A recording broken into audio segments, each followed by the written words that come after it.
राधा राधा राधा राधा कृष्ण कृष्ण कृष्ण। तो बंधुओं, अब मेरे पीछे पीछे दोहराओ कि पुरुष का कर्तव्य है कि स्त्री का सम्मान करे। क्या पुरुष का कर्तव्य है कि स्त्री का सम्मान करे? बहुत ही समझदार प्रतीत होते हो, बड़ी जल्दी समझ गए। भूल कर रहे हो तुम। अपने बल से तुमने इनकी मटकियां फोड़ने से तो बचा ही लिया, मगर बिकवा नहीं पाओगे।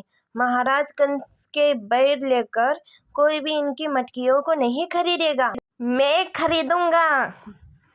थोड़े धीरे बोलो, कोई सुन लेगा तो संकट खड़ा हो जाएगा। कोई सुने तो सुने दो। यदि महाराज कंस का कोई गुप्तचर सुन रहा है तो वो संदेश ये महाराज तक पहुंचा दे कि मैं उनके इस अन्याय में खड़ा नहीं रहूंगा। सुन लो, मैं कंस से नहीं डरता हूँ।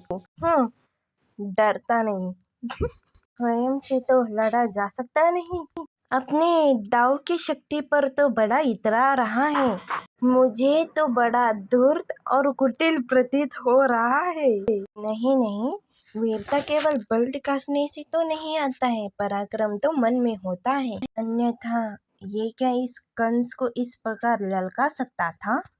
तुमने कंस को ललकार कर बहुत बड़ा पराक्रम दिखाया। बस समझ लो कि तुम्हें से प्रेरणा मिली है। अब किसी की सहायता करने के लिए, कंस के संकट का सामना भी करने के लिए प्रशंसनीय है। नाम क्या है? मेरा नाम उनका बलराम। और बलराम बहुत ही बलशाली है, पर क्या है, कसरत कर करके बल बुझाओ तक तो आ ही गया है, पर जो बुद्धि जो है वो घुटने में रह गई है। अच्छा खाना, अब काम निकल गया और मैं बुद्धिहीन हो गया।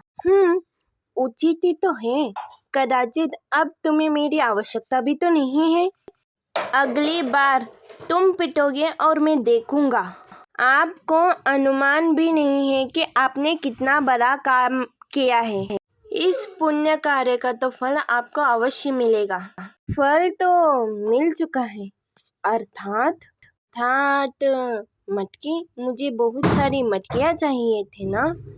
पर इतने सारे मटकों का क्या करोगे तुम? अभ्यास। ऐसी कौन सी प्रतियोगिता है कि आपको इतने सारी मटकियों से नाता हो? नहीं, प्रतियोगिता के लिए नहीं, मुझे ना इन मटकियों से एक पुराना नाता है, बालपन से।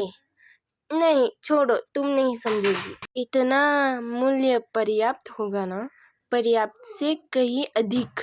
धन्यवाद। तो ये मूल्य अब तुम्हारा हुआ और ये मटके मेरे। ध्यान से, बहुत परिश्रम से बनाए हैं। क्यों तोड़ा इसे?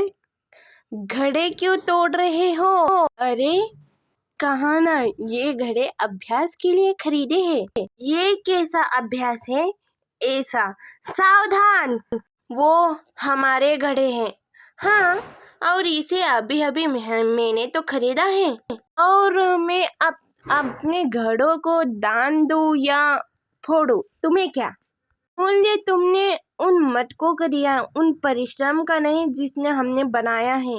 धन देकर हमारी ही रचना को हमारे सामने नष्ट नहीं कर सकते हो तुम। अगर ये वीडियो आपको अच्छी लगी तो इसे like and share and subscribe करिए मित्रों। थैंक यू, धन्यवाद।